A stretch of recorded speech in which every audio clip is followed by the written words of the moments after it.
The internet is breaking with confusion about the difference between brick and mortar and e-commerce and where it's headed. And it is costing sellers thousands every day. But before I tell you why and how to fix that, here's what you might have missed this week in Amazon and e-commerce news. GoodAmerican.com found a solution to the #1 most frustrating factor for any online clothing shoppers. What if it doesn't fit right? This has made clothing the most highly returned item in the world, but Good American found a brilliant solution. From petite to plus sized, they feature a photo of models wearing every size possible for their line of jeans. If you are selling clothing, you need to be doing this. Not even Amazon does this for their own fashion brands yet.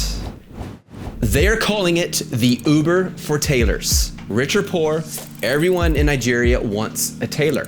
And in The Economist's own words, quote, roadside stitchers rove the streets armed with their sewing machines and clicking their large scissors to drum up customers. Fashion Map, a new app, allows natty Nigerians to find a suit maker at the click of a button. See what they did here? They're building a successful business by just combining two things. Over here you have the market, and over here you have the solution. So you have the market, the need, and then you have solution, the product. What is the need? The tailors. What is the solution? Uber for tailors. And they didn't just match those two, but they borrowed from a completely different industry, the transportation industry. Some of the best ideas are birthed right there.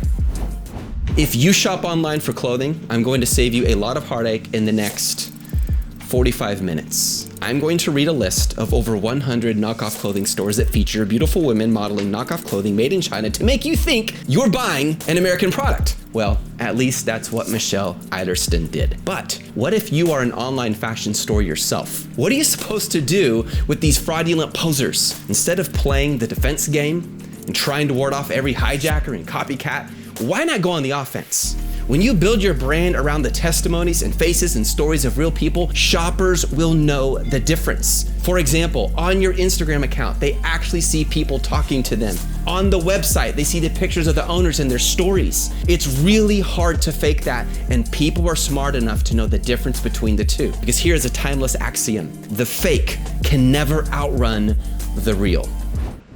Two former employees at Amazon just went public on Yahoo Finance, stating that Amazon's own private label team used third-party seller data to build their own products. Put in other words, what they are accusing Amazon of is taking data from your third-party sales, yes, that's you, the third-party seller, to reverse engineer their own private label products. They even accuse them of buying some of these products, holding them physically, like getting them, ordering them as if they were customers to reverse engineer new kinds of products. Now, of course, Amazon firmly denies this. Now, whether or not it's true, this public accusation increases the level of accountability Amazon has to never, ever peek into third-party sellers, which could put you at an extreme unfair advantage. And that is good news. I'm gonna watch this story very closely. But in the meantime, let's make some money, Amazon sellers. Take advantage of the fact that Amazon's being held accountable, which means you can run hard. Because if there's anything I've seen Amazon do very intensely, it is to protect their assets, which is smart, and this will only strengthen that, which works in your favor. There are ideas about e-commerce flying around the internet, and it is time someone called it out for what it really is. People are oversimplifying what's happening in e-commerce.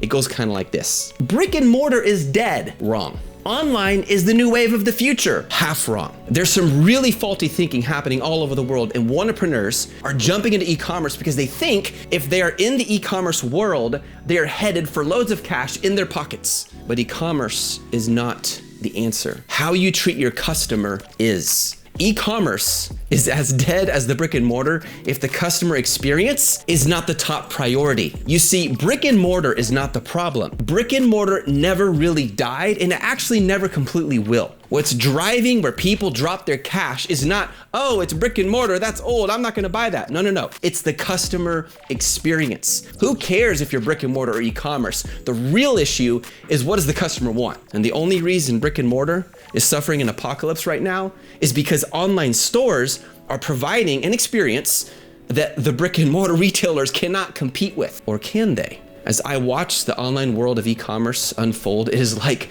watching an epic saga. Melissa Penn from Parcel Pending predicts the future of e-commerce, and it goes like this. Brick and mortar and online stores fell in love. They got married and they had a baby. The baby's name is BOPIS. BOPIS stands for Buy Online, Pick Up in Store. And customers are absolutely loving it. If you can get over the fact that this obsession over the customer experience will create some pouty, high maintenance customers out there, kind of like the one this week who did not receive their order via FBM from one of our Amazon stores, and the response was, fix this right now. You gotta love those customers. You are watching an unprecedented opportunity unfold before your very waking eyes. This new kid on the block named Bopis is making retailers an insane amount of money. My question is, are you in? Now, for a while, people thought, brick and mortar, it's over. Online's the new wave. Not exactly. It's not the brick and mortar that is breathing its last one by one. It's the traditional brick and mortar model that is filling up graveyards. It's the model of the brick and mortar. So instead of seeing an oversimplified split between brick and mortar over here and online stores over here, here's something a little closer to reality. First, you have online stores like Amazon, eBay, or your own Shopify online store. Second, you have pop-up stores, like the time I took my wife on a getaway to Miami, and we ran into this little jewelry pop-up shop in an open air market. And yeah, we like this, so I got it. Third, you have brick and mortar stores. So you have these 3 stores, and what's happening is online businesses are finding a massive advantage by combining all 3. So you launch this clothing brand on Amazon. You drive those customers to your Shopify website. By the way, we teach exactly how to do this right here. You start getting repeat sales on your online store where you are not at the mercy of Amazon because you drove Amazon as a funnel, those customers, to your Shopify online store, and then your online store starts to blow up. You have low overhead, you have a low staff cost, if any, and you're very mobile and you can move fast. But as your capital grows, you set aside some money to launch a pop-up store in Miami during the open market season. This brings you another 20 to 30K each season. A couple years go by, now you have enough cash to open a store in the mall. Now what just happened? You leveraged 3 platforms to maximize your capital and expand your brand. And the direction I just showed you is the direction of successful warrior entrepreneurs who are making it work. That's my 10 cents.